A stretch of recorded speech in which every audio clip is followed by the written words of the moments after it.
What's up, you beauties? Welcome to HW Hockey YouTube channel, episode 15, season 8. I'm your host, Batman, joined as always by Batman. If you're catching us live on YouTube, make sure to smash that subscribe button, hit the alert so you never miss a show.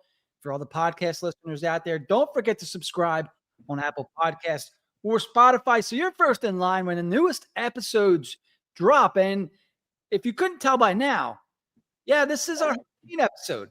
It's the Wednesday before Halloween, so Jack and I took the opportunity to dress up a little bit here. As you can see, we both somehow landed on Batman. Heyo. We're going to see if we can get through this episode, keeping these things on for you guys. So another topic-packed, action-packed episode. If you're watching on your phone on the new stream there, let us know. Let us know how it's going.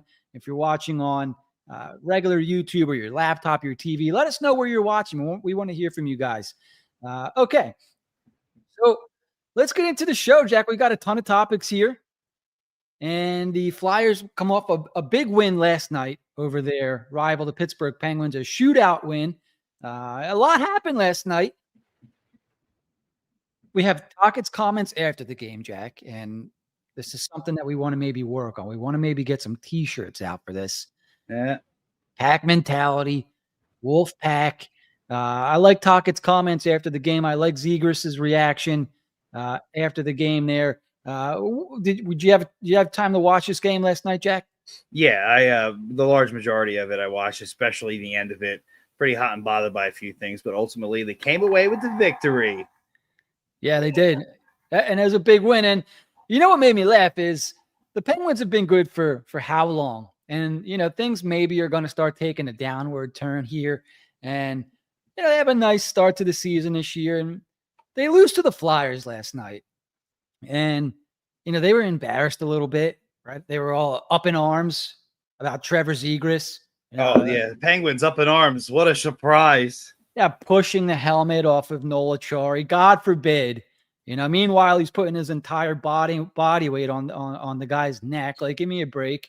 But it just reminded me how spoiled Penguins fans are a little bit. And usually I try to stay off of the social media. I've been trying to keep things somewhat professional. But when I see some of these bigger Penguin accounts, crying, Zegras is this, he's that, he's this, and I'm like, you know what, dude? Like, for the past at least the last decade, like the Flyers have been absolutely shit on by Pittsburgh. We won a game last night, and you guys are gonna cry. So it kind of rubbed me the wrong way a little bit, That's all they know, and it's like you said, they're just spoiled. I've seen Crosby come in as the third man in fights a million times. You brought it up on Twitter, and I totally agree with you. Chris Letang in a playoff game starts a fight with Kimmo Timonen. I'm like, was that his first fight, Kimmo, and how much older he was? It might have been his first and only. Yeah, it was so Bush League, and I remember, was it James Neal? Well, after the whistle, a very young Couturier is just kind of looking back at the play, and he just nails him. I'm like, they are the definition of cheap crybaby, all that stuff. They got their crybaby blue jerseys they wear to show it. And the fact that they would say anything to anybody else, I mean, it's great for the rivalry, don't get me wrong. And they're so butthurt over that matchup. But they're the last team who should say anything. They've been handed everything, and they get everything usually goes their way. Lord knows the officials tried here and there to keep them in that game and maybe even give them the W. But yeah, so you know what? It just made it even all the more sweet when they came away with the victory. Yeah, it sure did. Flyers improved to 5-3-1 on the season. I believe that gives them 11 points. I haven't checked where they're at in the standings, at least in the Metro. Let's do that real quick here while we're doing the show about the Flyers. That'd be nice. Hey, yo. All right, in the division, the Flyers moved up a spot or two last night. The New York Rangers, Columbus Blue Jackets both have 10 points, so the Flyers jumped each of them, and they currently sit 5th place in the Metro, 1 point behind the Carolina Hurricanes and the Washington Capitals, who have 12 points. Interesting. The Flyers look pretty good so far this year, Jack. They certainly haven't looked like a team that's going to roll over and tank by any means. Like they may push for a playoff spot, whether we agree with that or not. Like, so something that I had to remember, something that I forgot about was Tocchet's teams in Arizona, in Vancouver, maybe in Arizona more so. He didn't have a lot of talent down there. He had some young players and whatnot. They always played tough. They always played hard defensively. They always played tough in the hard to play areas. You hear him talking about he wants the team to get more in the center, into the dirty spots in front of goal, into the shooting lanes, things like that. And I remember them being just pains in the asses to play against. That's sort of what the Flyers are looking like through the first 9 games of the season, where they're just a tough team to play against. But the Flyers have a lot of, I don't want to say a lot, but they have a little bit of skill on the roster where once these guys start figuring each other out, and we saw some video, I think, throughout camp earlier this season. I think our buddy Travis Ballinghoff put something out earlier today from practice. It looked like Zegras was even working with Konechny. This is going to get a little contagious here. It's going to spread throughout the team. The offensive guys are going to start picking some of this stuff up, right? If Trevor Zegras can rub off, that can only be a good thing. Trevor Zegras, who's got 9 points in 9 games, by the way. I'm a little bit intrigued because if they can take that mentality that Tocchet brought to the Coyotes, that he's bringing to the Flyers here, and kind of figure out how to score some goals, they might be dangerous. Look, I'm not going to sit here and say Flyers could make the playoffs, 6, 7, 8 seed, whatever. But you can see something's brewing here. Something's cooking, Yeah, and it is contagious. And it's, some of these players are so used to losing for so long, and to get this taste of winning, it's everybody's really playing at their, at least trying to effort-wise, at their top end. And you have a player like Zegras, like you see what he's doing and how well that's fit and his whole story. And this is kind of like his second chance here, and he's got his buddies here. And the way he talks about the team and how he's getting involved in fights and whatnot, and after the game shenanigans, or at least before the shootout anyway. And it's not really like his MO. It's like, is it because he's a Flyer he's like this? And I think that's part of it. I think he's enjoying being on this team. I think they're really coming together as a group. I think that started to happen when Tortorella was here, and now they're just set up to be super close and tight knit and not have clicks and whatnot. And everybody's working well together. And a lot of the skill that we now have is going to benefit the shooters that we now have. I mean, look at Bobby Brink last night. We're talking about wingers and how we have too many, with Martone coming and Michkov not going anywhere, and Tippett potentially. He was another guy we talked about. He still leads the team in goals with 5. And then you have, if Zegras doesn't stick at center, well, he's going to stick with the Flyers, it looks like. He can be moved to wing. They love Foerster. It's like, how do you trade any of these guys? How do you do anything? Everybody's playing so well. And Bobby Brink had another game last night. Foerster, it's a shame. Wait a second.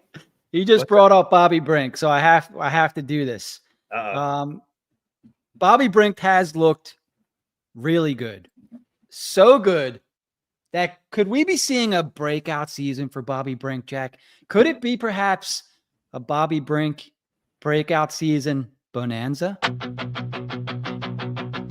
Skates cut the ice like a wildfire race. Bobby Brink's got that breakout pace. Philly's on fire, the crowd's in a trance. Bobby Brink, breakout bonanza.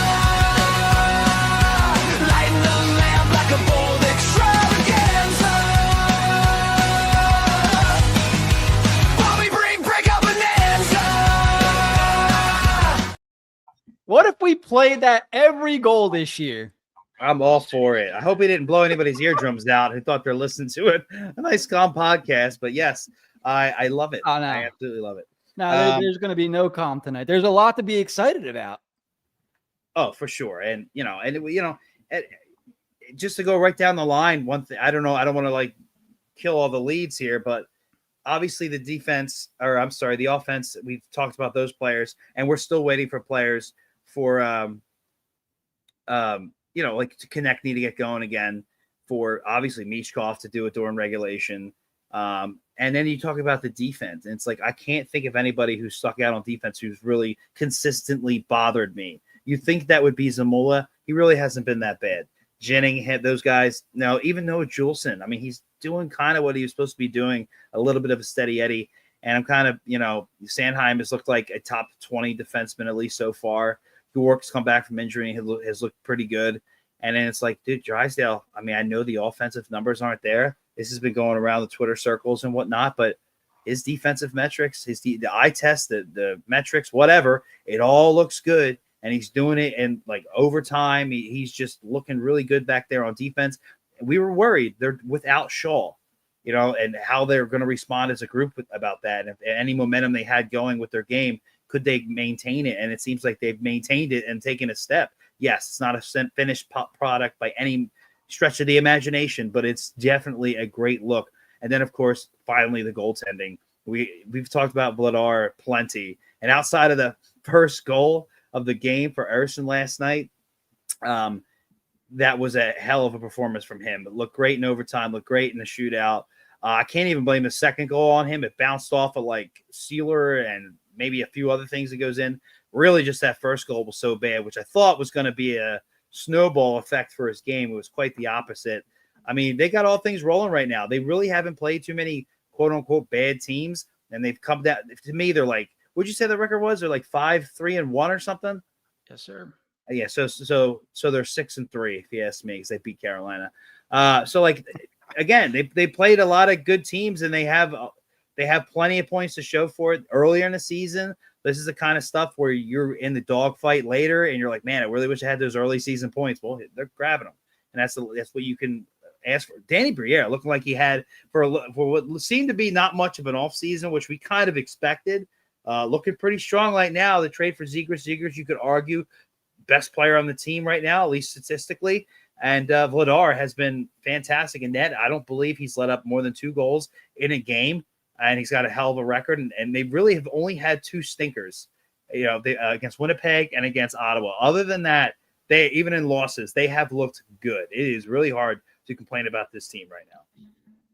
Yeah, so let's talk a little bit more about Jamie Drysdale here, right? Because this was a guy that everyone's worried about, right? And I get it. If I want to be like, okay, I get it. Like, he hasn't produced yet. He's been in the league for 5 years, without going back and thinking, okay, well, this happened. But if I wanted to overreact and say, hey, this is his last chance to, put something together. He's 23 years old. I guess that's old. Look, the kid had his first healthy offseason with the Flyers this past year, right? To me, look, and he's not putting up the numbers, but the way he's playing, the metrics that are out there, the points are going to come. He looks, and this is the opposite of, in my opinion, how somebody like Matvei Michkov looks right now. And I don't know if we're going to get into him again. We'll see. He's not in the topic list, but I have thoughts there. Drysdale looks in control. He looks calm. He looks healthy. Like, when a player's healthy, they look confident.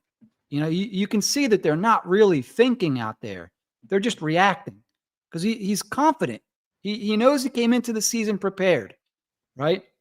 When a player, I guess on the flip side, and this is not to take digs at Michkov, it's just, kind of popping into my head here. When you're not prepared the way that you should be for a season, you start to second guess yourself on the ice. It's the same thing as if you're going in to take a test. If you know that you studied, you put the work in, you're going into that test and you're going to pass it. You can't wait to take it.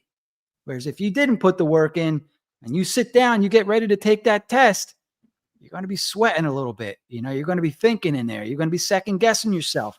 It's the same thing. So I think with Drysdale, we're seeing a confident hockey player. And God willing, as long as he can stay healthy here, the points are going to come. And even if it's only 30 points this season, something like that, I don't know, 5 goals, 25 assists, just something to build on for next season. And I haven't checked. And this is only relevant because I saw a stat that said something like he's played in 100 games for the Flyers and he's like a -50.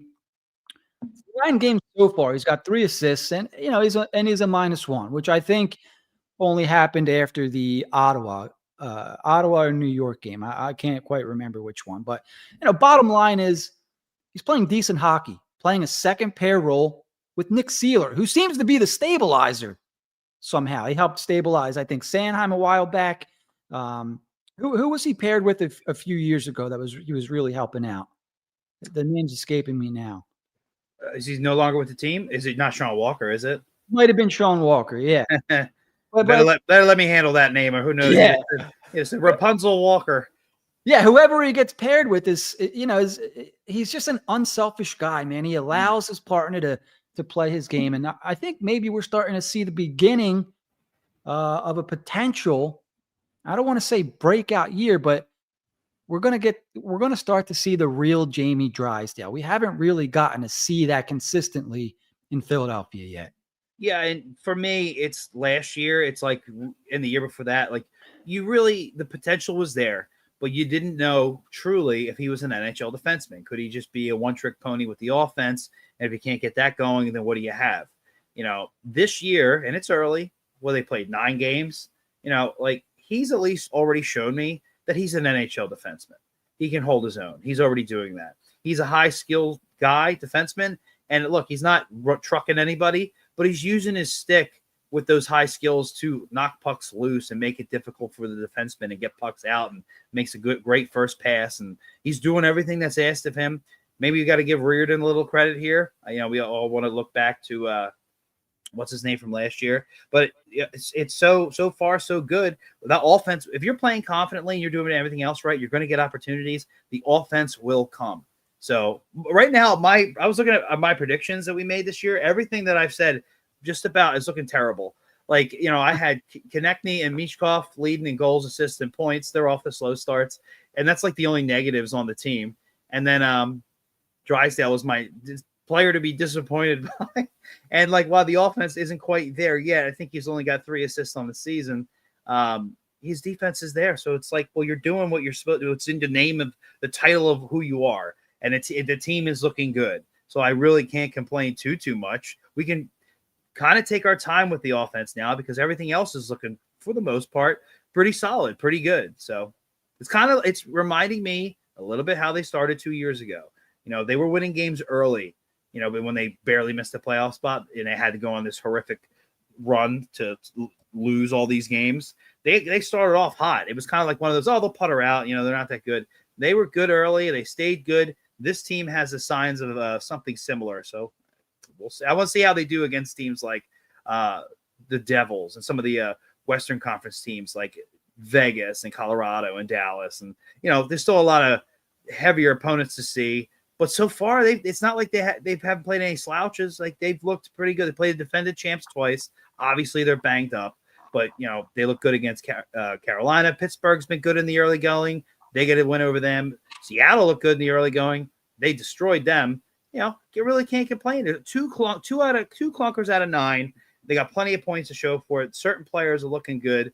I mean, Zegras and Couturier have pretty much the same exact stat line. 9 games played, 2 goals, 7 assists for 9 points. And then after that, the Brink, Cates, and Foerster, Brink with 3 goals, 4 assists for 7 points, and then Cates and Foerster both with 3 goals, 3 assists. And a Tippett, talk about one-dimensional, 5 goals, 0 assists, 5 points. I mean, right off the bat, like, a lot of question marks we had coming into this season, and they're at the top half of the stat sheet in the early going. And then what we talked about with the Vladar. Like, there's a lot going right for this team right now. 7 points for Bobby Brink, man. I honestly didn't know his point total, but and these guys are getting robbed in overtime. It could have been more. Zegras should have had another assist. Foerster should have had another goal. Go back to Carolina game. Brink should have had another goal. I mean, they look, it may not be showing in the stats, but they're even better than what we're looking at. Well, that's kind of what I was going to say there was just watching Bobby Brink. Like, he just looks good. Like, he looks like he's on a different level this year, which is, it's interesting to say the least, because he's a guy that I think flies under the radar when we talk about the Flyers forward group. The Foersters, the Tippetts, Michkovs, Konechnys, Zegrases now. We kind of just forget about Bobby Brink. We're like, yeah, third line guy. but he looks motivated. The same way I was just talking about Drysdale. Bobby Brink looks like that. And so it's going to be interesting to see if he can keep that up. Like, I would have never really thought that Bobby Brink could score 50 plus points in the NHL given his role. But if he keeps playing the way he's playing, I don't see why not. I don't see why a 20 goal, 25 point, 20 goal, 30 assist season is far-fetched for Bobby Brink if he keeps this up. So it'll be interesting to see. He's a guy I'll keep an eye on. And with that line, just having so much familiarity with each other and a lot of players that we like, it's hard to see him not keeping it up, at least to some degree. And we're going to have a lot of questions to answer later in this year alone about what we're doing with our wingers and maybe patching some other holes on the team. Because unfortunately, there's no world where they keep them all. Not with Martone coming. Like, it's going to be interesting. Just something to keep an eye on. I know we all are thinking it when these wingers go off, but it's the good news is, at least if we do have to make a trade, these guys will have value. Yeah. And speaking of winger, Tyson Foerster, Jack, another one. Look, this is a guy who last year I was like, yeah, you know what? I could see a sophomore slump. I could see a regression. And for the most part, we saw that. I know his goal total ended up improving. He had like 5 goals in the last 3 or 4 games at the end of the year, which kind of inflated things a little bit. It looks great. Like, if you don't think about how he played last year, you never really like, oh, he improved. Right. Dude, this guy he's shooting the puck from anywhere, like the spots you want him to shoot from. He won that game in overtime last night, right? Like, whatever BS call they ended up calling, but he's just rifling whenever he has the opportunity. And when a guy has that ability, that's what you want. And he's not just shooting to shoot. He can hit the net. He can pick his corner, right? He has probably the biggest shot on the team. Unload it, Tyson. Bombs away, buddy. I hope he keeps doing it too. I mean, I think about that goal in Ottawa where they scored like 30 seconds in. That was a beaut too. I mean, he just flat out beat the goalie from a pretty decent distance out. I want him to shoot as much as possible. And he's only going to get more confident, and we have more playmakers now to make it happen. Please. So many offensive pieces that are just so intriguing, and they're young, and it's like, man, they can all get going or something, like they figure it out, and they seem to be. They have a hell of a record to start the season, and I like that when I look at the stats, it's all these young guys I'm looking at outside of Michkov, which I did not think I would be saying almost 10 games in, but for what we're looking at, it's definitely can't complain.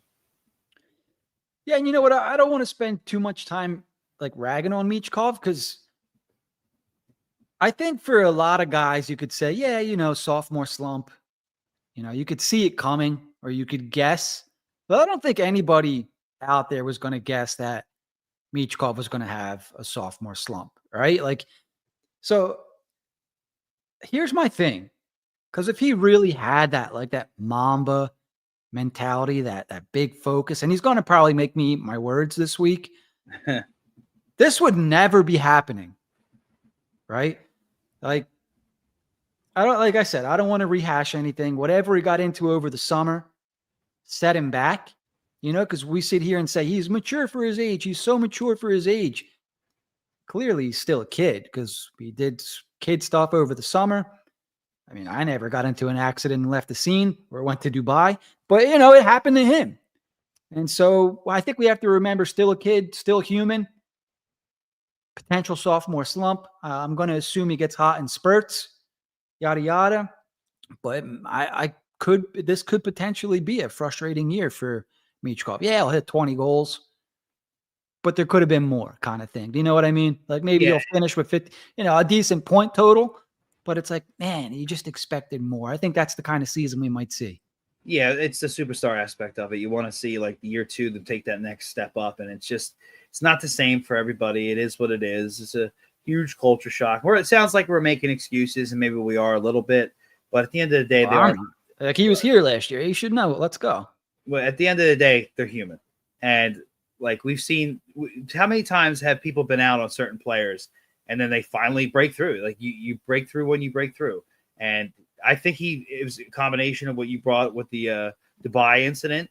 I think they had a plan for him to put on more weight, and he probably overdid it and there was the ankle injury and whatnot. And we did say right around the 10-game point, we were going to be a little bit worried. And I think he's in his own head a little bit. I truly believe that. You see with the decisions he makes on the ice. There's pucks bouncing over his stick when they're trying to cycle, but the skill is still there. He's still scoring his shootouts. Like, he's still showing he's getting some breakaways. He's not scoring, but the frustration could be setting in. And when frustration sets in and you're 20 years old, I could see that being a little bit of an issue. I just hope he can break out of it and get on a roll. Ultimately, what I'm trying to say here is I really don't care too much what is ultimately finishes his numbers with this season. I am confident he is going to get out of it one way or another. Just, I would hope it be sooner rather than later. But I understand the frustration aspect of it from everybody, from the fans, but also the player.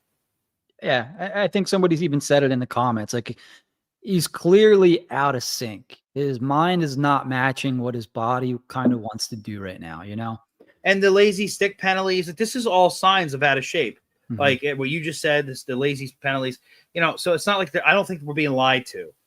There are a few things we've been hurt in the past by previous regimes. So we're a little gun shy to, we're told something and we don't, it doesn't exactly match what we see, maybe with some of the injuries and whatnot. And so it kind of came out of nowhere. It was like, oh yeah, so we're a little like, is that what's going on here? I'm believing it, at least now. It's to this point, rather, that there's something going on. So we'll see. They should get out of it soon, though. I mean, it can't go on all season. Yeah, that's for sure. All right, let's kind of move off of that. So before we get to, actually, we're in some of our bigger topics now, right? And I want to talk more about Trevor Zegras. I want to talk more about Dan Vladar, Sam Ersson, what Rick Tocchet is doing with the goaltending, the rotation that he's putting out there. Because by all means, I think we all thought that Dan Vladar was going to get the start last night against the Penguins. I also want to get your thoughts, Jack, on the Frozen Frenzy. And chat, I want to know what you guys thought about last night's Frozen Frenzy as well. Jack, it seems like ESPN has been trying to do something different, which I can appreciate. They're trying to do it seems like they ripped off the idea from Red Zone somewhat, where they're showing every single game in one night, or at least parts of the game, things like that. The Flyers started the night off with the 6 p.m. start against Pittsburgh, which I loved, by the way. Like, it's a shame they can't have more 6 p.m. starts. By the time the game was over, I thought it was like 10 o'clock and it was only 9. So that was pretty cool. But towards the end of the game, they had the split screen set up. And there, at least to my knowledge, because I think I checked, there was no way to just watch the Flyers game. Nope. Right? Not and that it's I like, know. What the? I don't give a shit. This is why I'm not a huge fan of the Frozen Frenzy.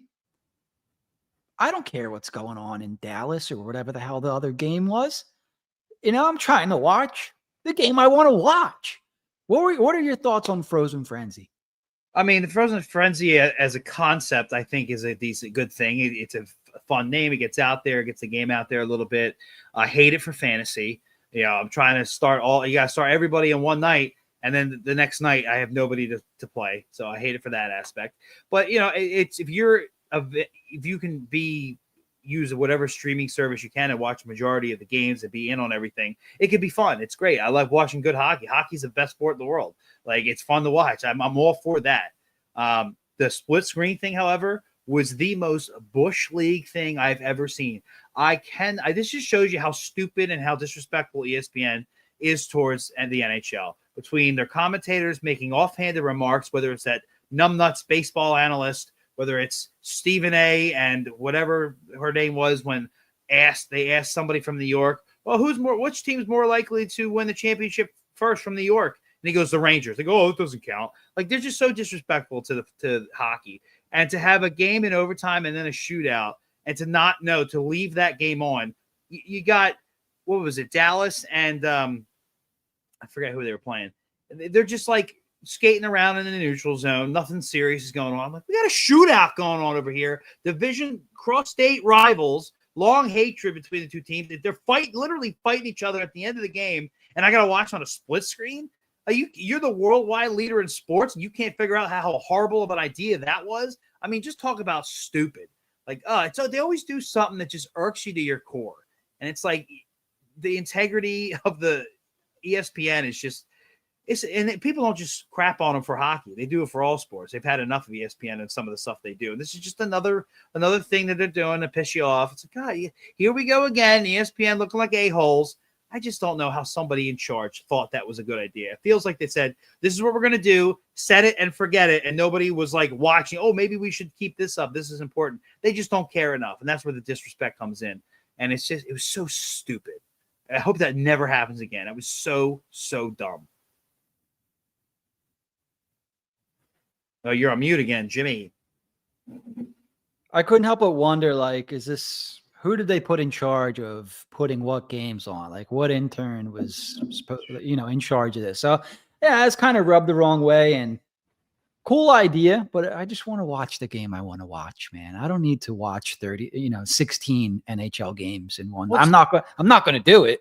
Especially if they're going to do it like that. It's bad enough that sometimes we have to chase down. Oh, the Flyers aren't on NBC Sports tonight. They're on Apple TV. Oh, wait, they're over on ESPN Plus. Nope, I was wrong. They're on Prime. Like, it's bad enough we got to do that crap to watch their own home team. And now you just throw this into the mix, and then, yeah, it's on, and then you do crap like that. I'm like, what are we doing here? Like, it's just, oh, God, it makes my blood boil. It really does. So stupid. Yeah, if they wanted to do something cool like that, create a channel or a day where you're going to do this. And just go to every single power play opportunity, because I don't want to watch, and not that watching hockey is mundane, but I don't want to watch like the Flames and the Stars or like two like random teams that I don't particularly care about, play hockey. But if they're on the power play, and you mentioned fantasy, maybe I'll watch, maybe I'll tune in, so just an idea. Like, I don't want to watch the mundane parts of two teams I don't really care about, Yeah, hopefully they try to clean it up and show that they give a rat's ass. But when it comes to ESPN and hockey, who knows? Yeah, that's for sure. All right, let's move on here to something a little bit more positive. And that is the Flyers goaltending position, Jack. So last week, Dan Vladar was kind of the star of the show and made the whole Darth Vladar thumbnail, yada, yada. We thought he was kind of taking over in goal. And, he very well may be. He got that extra start at the time. I think he had like 3 starts to Ersson's 2 or 4 starts to Ersson's 2, something like that, where they were rotating back and forth. And Vladar ended up getting the extra start over Ersson. I believe he played against Ottawa, where the Flyers ended up losing 2-1. And still played extraordinarily well. Didn't get the win, but the Flyers had the opportunity to win. And that's really all you want from your goaltender. Just keep you in the game, so you have a shot to win it. Now, I think most of us expected Sam Ersson to get the start on Sunday against I think it was Sunday. Saturday. It was a Saturday game. Saturday against the Islanders, and he did. And the Flyers were able to sneak out. Was it a shootout win? Another shootout win? Yeah, it was. Yeah, it was shootout. Yep, another shootout win. Look, I think the Flyers were 6-3 in shootouts last year. They might be unbeatable in shootouts this year. They got a good lineup. I mean, we mentioned Bobby Brink earlier. That move last night. Oh boy, the triple deke. Triple deke. Yeah, so I mean, Sam Ersson, one of the best goaltenders in the league during the shootout, like so good, even if he doesn't start the game, you might want to consider swapping him in there. And then you got guys like Trevor Zegras, you got Matvei Michkov, Bobby Brink with the hell of a move last night. Like, these guys are almost automatic in the shootouts. It is wild to me that you could really, I think you have to now. I don't know what order you want to do. But you can go like Brink, Zegras, Michkov for your 3. Like, that's incredible. And then like if you go into overtime or whatever, you still have TK, Coots if you want to throw him out there, Foerster, who's Tippett, some defensive guys who you have so many options. But your first 3 are looking pretty lethal right now, especially Zegras. Like, his numbers, he's got to get a lot more out there, but his numbers, his percentage anyway, I think it's around 60% or something. Like, that's wild. Yeah. So maybe that's a strategy. Hang on to the puck in overtime. Just get it to the shootout. No. Okay, so back to the goalie position here. Tuesday comes, and I think everybody's expecting Dan Vladar to get the start against the hot start Penguins. Surprise. Sam Ersson gets the start. Of course, all the Flyers Twitter goes insane. How is Sam Ersson getting a start? He's not an NHL goalie, yada, yada. All right. Flyers end up getting the win. He gives up a leaky goal. Of course, everyone wants to clobber him, and rightfully so. The Flyers almost lost the game. They're not a team yet that's going to score 4, 5, 6 goals. So 1 or 2 goals against could be the game with this team right now.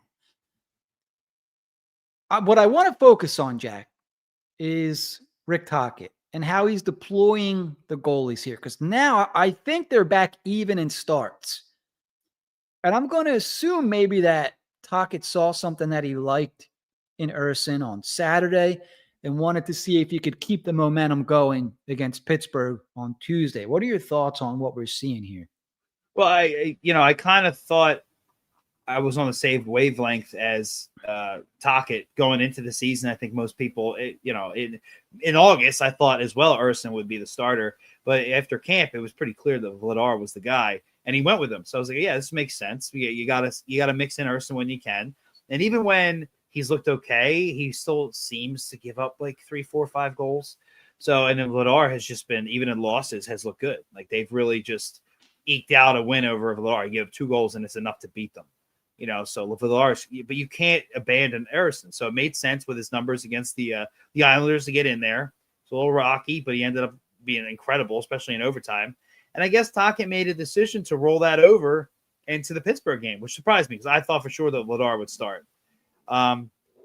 Unfortunately, it may not matter now, but I don't know if you saw the tweet from Jordan Hall that Ersson tweaked something, Rick Tocchet said. So the goalie's considered day-to-day, so we might be seeing a lot more of Vladar. It doesn't sound too serious, but we'll see over the next few days. So we're definitely going to be getting the Vladar back in, but it was good to see him get some confidence back, Ersson, that is, with two big wins. You beat 2 division opponents, but and the Penguins game was great, and he looked great in over. Outside of really maybe 1 or 2 soft goals, obviously the one where he doesn't seal off the pipe is real bad. But other than that, he, just the 10 bell saves he was making in overtime against the Islanders, the shootout win against Pittsburgh.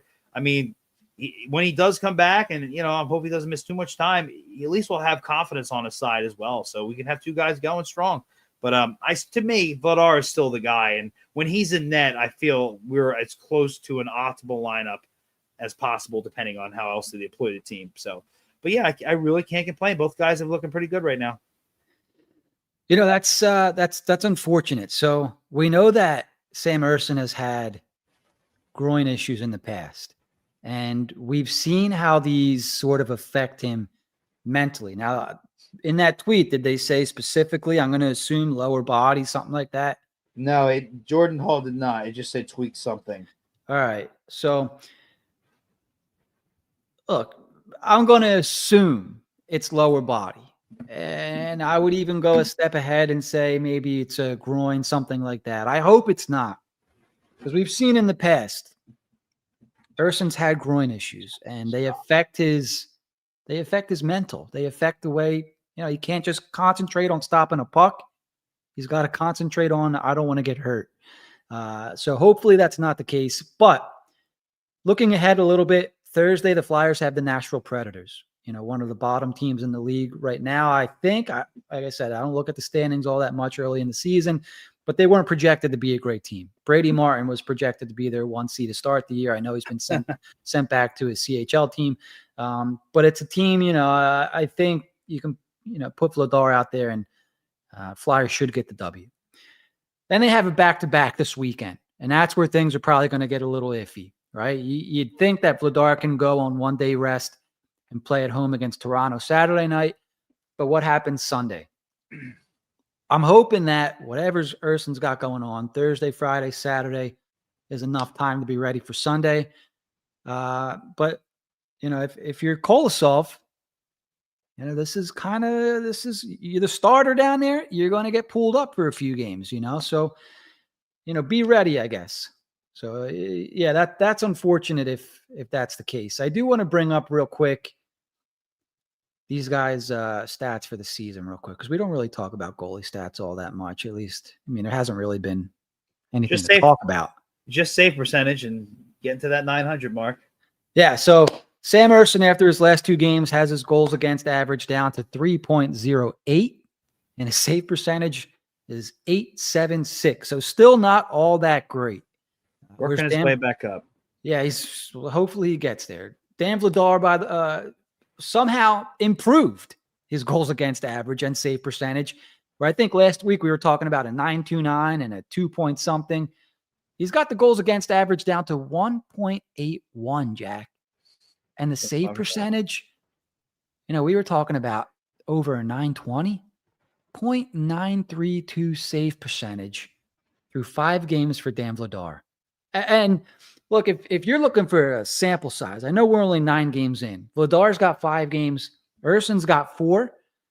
I don't know what more you need to see there to say Vladar needs to get the bulk of the action, And if the goal is the playoffs, I know they said that the playoffs are not a primary goal, but part of me wonders if that's to take some of the pressure off the players a little bit. Just go out and play. Just go out and improve. All of a sudden, you got this goaltending here. And it's, you go out and score 2-3 goals, you're winning some games. We get to a point in the season where this continues into December, January. All of a sudden, you're looking down the road a little bit and it's like, hey, we're in this thing. We can maybe make some noise with this offense. If it gets going, because they got the talent. Vladar's been on fire. 9.32 save percentage. Should we be looking to add here? I don't know. I'm just saying, 9 games in, but small sample size, 5 games and 4 games for each goalie. The numbers are just black and white. They're night and day. Dan Vladar is the number 1 goalie on the team. I'm just saying, if the playoffs are a goal, you got to start Vladar. That's where I'm at. That's right. He's still my guy. I trust him more right now. I know Ersson has looked pretty solid, but he's still pretty prone to a softie, if not a eye rolly goal. And then he's also prone to the hits off of 3 guys and goes in somehow. And that's not his own fault. It just seems like he's unlucky like that. Vladar's also a bigger guy, so if something like that happens, it might just hit him by accident and not go in. But he has to this point been the better goalie. That's not even up for debate. And it's every game. There's not he had a bad game here, but a good game here like Ersson. No, Vladar has every game in the regular season has been good. He may not have won them all, but he has played good in every single game. And to me, that's your starter right there until otherwise. Yeah. And we do have a comment in the chat from Victor Fowles. Victor, it doesn't matter which team you're a fan of, as long as you're respectful in the chat. We'd love to see you around more often. But Victor is a Rangers fan, and he says, why not go after Georgiev? And if I'm not mistaken, Buffalo's carrying 3 goalies right now, and I'm not sure if Georgiev is one of them. I thought I saw they sent him down, or maybe he's just hanging out as the 3rd goalie. I know they got Luukkonen. They got Lyon, who's been getting the bulk of the lion's share of the starts for the Sabres. See what you did there. And then I thought there was one more guy. I don't think it's Georgiev. Yeah, they had it was a guy, I think it was a Florida Panther prospect. His name Levi's also in the AHL. Yeah, Levi. That's what I was thinking. Oh, he's in the AHL. Yeah. So maybe it was George, but he stinks. Georgiev does nothing for me. We're good. Even if Ersson were to get hurt, be out longer term. This could be a little taboo me saying this here, and it's out of necessity. But Kolosov has looked pretty decent with the Phantoms. I think they would probably go that route before they go out and get somebody. Because then what do you do with the guy? When you're going to put him in when Ersson comes back, you're going to put him in the AHL. You're going to what do you do? It just I don't see them doing anything a goal besides what they have in house. Yeah, I hope they don't. Okay. All right. So We have Johnny Pelican in the chat here, moving us along. Johnny Pelican comments, the East is very weak, especially the Metro. Flyers have been playing very well. Plus, Tocchet's system has improved the defense massively. The goalies look good too, along with Trevor Zegras. And yeah, we touched on Zegras a little bit, Jack. And before the season, I don't recall specifics for the predictions, but I remember thinking, if everything goes right for Zegras, right, because he should be able to be a magician here with the wingers that the Flyers have. They need a distributor. They have a lot of guys that can fire pucks at the goal. A lot of, goal scorers. I think they have maybe 3 or 4 potential 30-goal scorers right now. You plug a guy like Zegras into this lineup, he can score 70 points. Maybe he puts up 20 goals, 50 assists. I think that's extremely doable. And now he's a point per game as we speak, 2 goals, 7 assists. What do you foresee for Zegras? Can he continue this? And do the Flyers need to sign him now? Are you comfortable with that now? Maybe not today now, but this season, I'm thinking. I don't know what the numbers would look like. I saw one rumored number. It was like 6 to 7 mil. I'm not sure how many years, but in this new cap era, I would be okay with that. I know it's only a 10-game sample size, really. He is a point per game player at this time. So I have no reason to believe he can't do it. The guy has already had 2 60-point seasons when he was brand new to the NHL. We know he's capable of doing it. Can he get those numbers even higher? I don't see why not. He's getting older. He's learning the game more. He's becoming more of a veteran. He seems to love his, I think he's an East Coast kid, and he's back on the East Coast. Seems to love the team. His friends are here. There's no reason why he wouldn't give it his all. He has the skill. The players around him offensively are pretty damn good as well. We seem to have a good coach. I don't see why he wouldn't. If there's outside of a knock on wood injury to him, I don't see why he wouldn't continue the pace that he's at. He might fall off a little bit. He also might have some hot streaks, but I feel like he's going to get his apples. He's just that guy. He's always involved. He's had more than shows. They've just been taken away because of offside calls and whatnot. So yeah, I think he can. And if tomorrow they came out and they signed him 8 years, $6.5 million, or $7 million. I don't think it's a lot of risk. Don't get me wrong, and a lot of trust, but I can't say I'd be upset with it. I really don't think I would be. With some of the contracts these guys are getting now, these young kids are getting now with 1.5 years of proof under their belt. He's got more than 1.5 years proof under his belt, and everything we've seen him since he's been here has been fantastic. On the ice, off the ice, comments, locker room. From what I understand, the team loves him. He's just a fun-loving guy, but he's not like a get on your nerves kind of guy. At least not yet. Things are going pretty well, but he does it on the ice too. It's not like he's just a locker room guy. He does it on the ice. They seem to be more fun to be around, and he's got that high-end skill, which we really haven't had since we throw a Michkov, whatnot, but since Giroux, we really haven't had that high skill guy. And to go with what we have with the shooters we have and the rest of the team we have, he just seems to really fit right in, and it's showing right from the jump. So, yeah, I'm all for it. Yeah, I want him signed by the end of the month. Today's October 29th. I need Trevor Zegras signed because that number's only going to go up. That's true. I can see that happening. He's only on a 1-year deal. It's not like they can wait. No, they can't. They can't wait. I don't want him getting close to the off season without a contract. I need him signed today because that, like I said, that number's only going to go up. They know that the cap is going up. They know that the Flyers have all this cap space. All these other teams that are signing young kids for outrageous prices. He's 24 years old. He's not really. His prime is still ahead of him, and he's playing this well. He fits exactly what the Flyers have in terms of age, the type of player he is. They need to sign him now. They need to be proactive, the same way they were with Owen Tippett. When they saw that Spinorama goal, I mean, he was playing well leading up to the contract, but after that Spinorama, new contract, Owen Tippett. They need to do the same thing with Trevor Zegras. Get him signed, because if he finishes, and I don't know how the season's going to go. if he finishes as a point per game player in his first season with the Flyers, you could be looking north of 7. You could be looking at 8, 9. Like I don't know what numbers are going to be. Flyers have a lot of cap space, but that doesn't necessarily mean it helps them in negotiations. Because if I'm an agent, I'm like, you guys have all this space. My guy was just a point per game player. Who are you saving this for?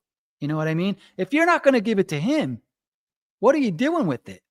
We'll find somebody else. Well, not only that, you look at how free agency dried up so quickly. It's like, well, you gonna make a trade or something? This is a trade you made, and it seems to be panning out. You might as well give him something. Yeah, get it done. Yeah, I'm all for it. I mean, if he were like a true center, I think it'd already be done. Sooner the better. Yeah, but you know what? But it doesn't even matter that the position anymore. Like he's good. He's good. He's high skill. That's what he's just fitting in so well. So yeah, I'm all for it. If I was a betting man, and I'm not, I would bet that we see a contract done in the next couple weeks. Like it seemed, like you said, it seems like all the good things are happening. He fits here. He likes it here.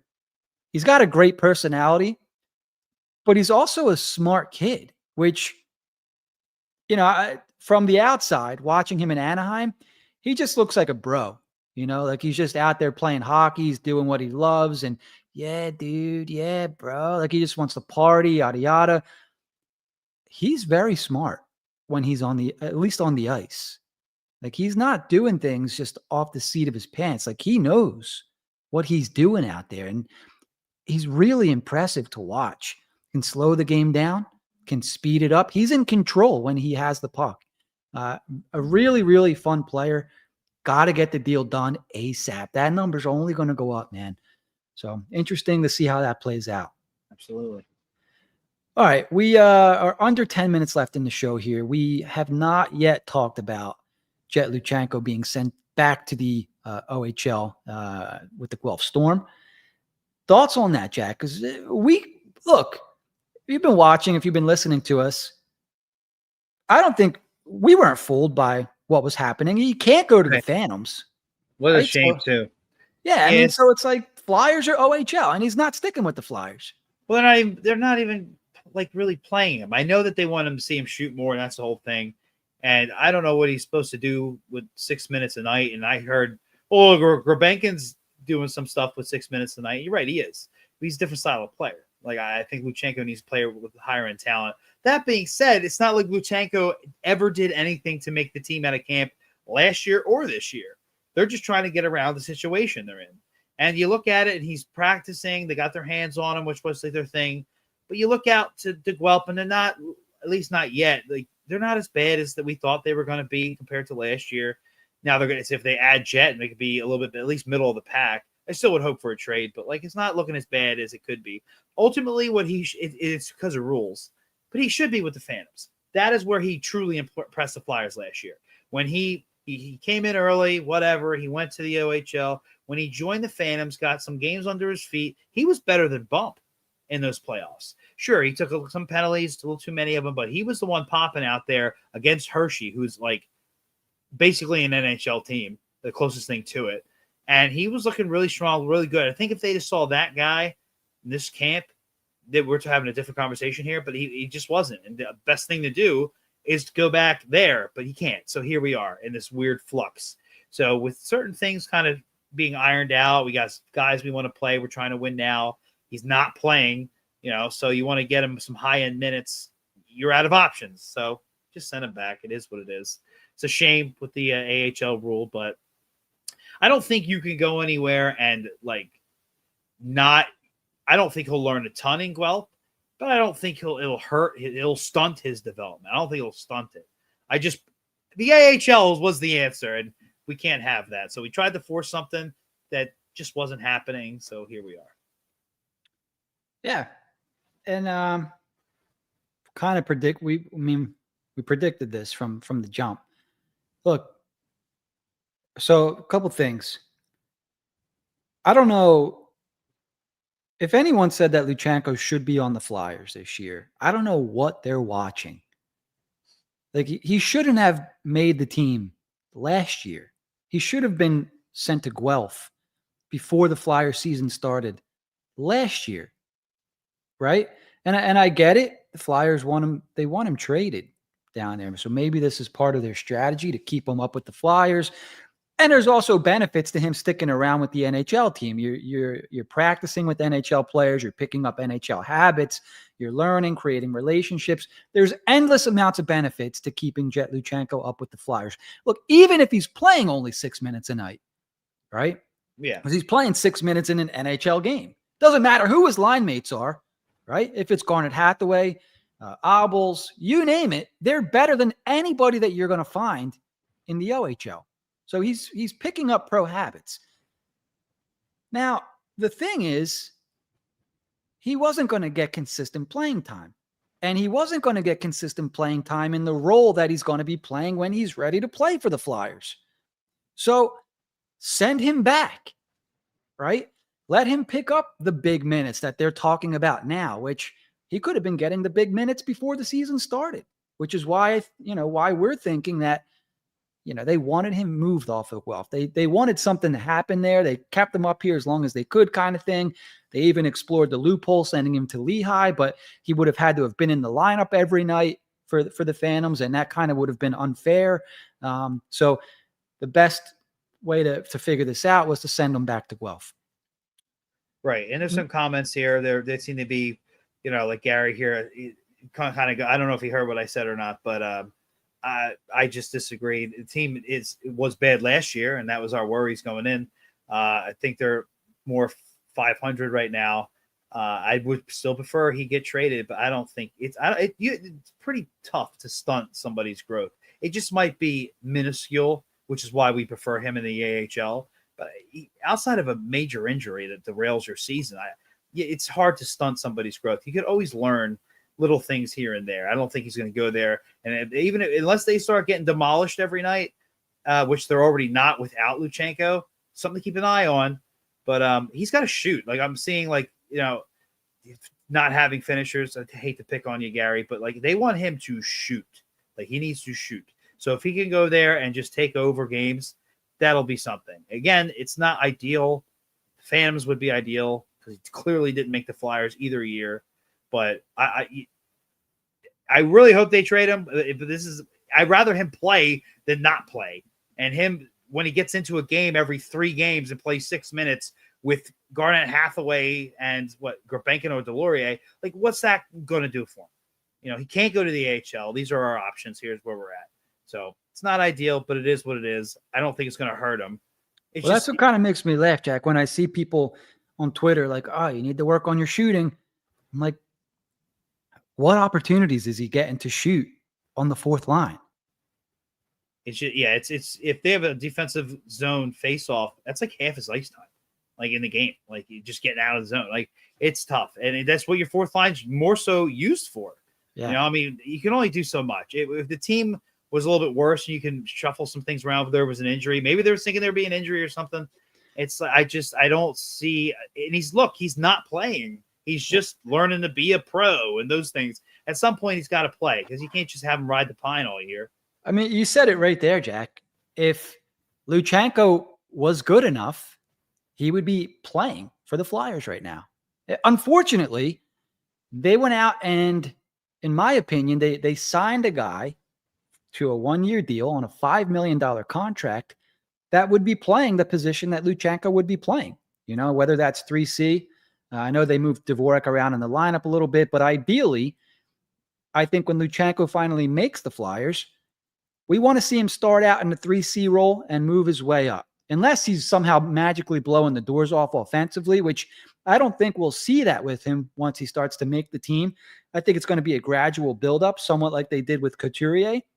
I'm not saying they're the same player, but he's going to learn the defensive responsibilities of the game. We'll see the offense in spurts, and then we'll start to see the consistency as he grows as a player. You know what I'm saying? Right, and he's a year younger. We knew that going in. And one thing it irks me because it's these guys are nowhere near finished products, obviously. Anytime Boyum does anything, it's oh, Jesus Christ. All right, they're two different players completely. I get it. We both love Boyum too. Like he was our pick at that pick. You know, it is. And Jett Luchanko was like a tier or two behind where some people had Boyum in the top 5. I get it. This is where we're at though. I'm not going to like, oh my God, what an idiot. I can't believe they did that. I'll do that in 5 years from now when we really know what we're looking at. So yeah, it is what it is. They're kind of clogged up at the NHL level anyway. Yes, Yeah, they do need center. They do need centers. Don't get me wrong, but the guy clearly isn't ready. You know, and they got other out. They're trying to figure out what's going on with Zegras. You know, you still whether he can be a center or not, and you have your Cates and you have your Couturiers, and the only other spot was on the 4th line, and you're not going to get much opportunity there. And I understand the whole make something happen. And it's like, well, it's not as easy as it sounds unless you're like a superstar type of prospect, and I don't think he's that. You know, so. It just every time I see something about he got sent back and it's like, oh, Boyum's doing this. It's like, well, his 505 stats are pretty shitty right now. So, you know, I'll wait. I'm going to wait the appropriate amount of time and then see where we're at, not just jump to conclusions now. So try to avoid that if you can. Just try to avoid that if you can, because it's just stupid. Twitter adds in there. He's getting destroyed 5-on-5. So there you go. There we go. Thank you. All right. So yeah, I think that's going to bring us to the end of the show here. We're just a minute over an hour. Jack, any final thoughts before we wrap up? No, I just got to do the read, Jim, before I forget. There we go. My mask hurts. It's killing my neck. This thing is heavy. This is like you got like the Keaton mask. I got the Affleck one because of all my gizmos and stuff. Look at this. Whoa. Yeah. Does that help you read over there? Oh, this is worse, but we're going to try it. Ready when you are, buddy. Go ahead. All right, guys, quick timeout because if you're a diehard Philly fan, you need to hear about this. Fans of Philly is the ultimate way to hit the road with the Birds, the Flyers, the Phillies, or even the Sixers, who are looking pretty hot right now. We're talking full travel packages, your hotel, your transportation, and yes, the tailgates that are basically legendary at this point. All taken care of for you. No stress, no scrambling for tickets, no worrying about where you're staying. You just show up, throw on your jersey, and enjoy the ride with your fellow diehard Philly fans. So whether it's flying out to see the Eagles take over an opponent's arena, cheering on the Flyers in enemy territory, or making it a full weekend getaway for the Phillies and Sixers games, Fans of Philly has you covered. Trust me, this is the closest you'll get to feeling like one of the players themselves as they roll into town, because the takeover is real. So check them out Monday through Friday, 9 to 5, and start planning your next Philly sports road trip today. That's Fans of Philly, fansofphilly.com, phfansofphilly.com, where every away game feels like a home game. Outstanding there, Jack, and good reminder by you to remember to do the read. Okay, that's going to wrap up another edition of HW Hockey. For Jack, I'm Jim. I'm doing the wrong read here, so give me a second. For Jack, I'm Jim. I'm Jim. Yeah. All right. Well, the new read's gone. Yeah. All right. So that's going to do it for another episode, boys and girls. Episode 15 of season 8. We'll be back next week talking Flyers hockey. Hopefully, a few wins here. Maybe Sam Ersson gets healthy and gets in a game at the end of the week. I think we said Nashville, Toronto, and Calgary on Sunday. The return of Frostby. I'm sure the stands will be filled. The return of Vladar. Return of Vladar. Yeah. See who the real better goalie is. There you go. All right, boys and girls, that's going to be it for the episode. We'll be back next week. Don't forget to keep it high, keep it wide. We'll see you next time on HW Hockey. Happy Halloween! Thanks for watching.